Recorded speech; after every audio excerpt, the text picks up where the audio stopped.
ka thënë wajibatus salah wa hiya thamania. Do thotë obligimet e namazit, brenda namazit janë 8. Dhe ato janë gjemiu tekbirat gajru tekbiratil ihram. Gjemiu tekbirati gajri tekbiratil ihram, dhe më thënë të gjitha tekbiret, përveç tekbirit fillestar ose tekbirit të ihramit.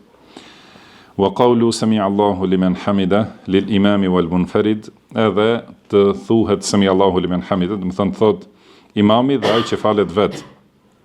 Wa qawlu rabbana wa lakal hamd lil kull, dhe kjo fjalë rabbana wa lakal hamd për secilin që falet. Wa qawlu subhana rabbiyal azim fi ruku', do të thonë të thot subhana rabbiyal azim në ruku'. Wa qawlu subhana rabbiyal a'la fi sujud, edhe subhana rabbiyal a'la në sejdë. Wa qawlu rabbi ighfirli bayna as-sajdatayn, dhe fjala rabbi ighfirli mes dy sejdëve. Wa at-tashahhudul awwal wal julusu lahu, edhe tashahudi i parë dhe ulja për tashahudin e parë. Këto janë obligimet e namazit. Pasi sqaruam kushtet e namazit dhe sqaruam shtyllat e namazit dhe sqaruam dallimin mes kushtit dhe shtyllës, dhe është e qartë se shtylla është brenda namazit.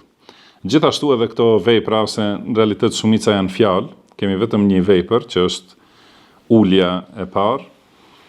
Këto janë prej obligimeve të namazit. Edhe këto janë brenda namazit, por dallimi mes shtyllës dhe obligimit është në atë se shtylla nuk bie asnjëherë, do të thënë nga përgjegjësia. Edhe nëse njeriu nuk e ka ditur, edhe nëse ka harruar, edhe do të thënë edhe nëse e bën me qëllim, do të thënë nëse le një prej shtyllave, namazi është i prishur dhe nuk është valid.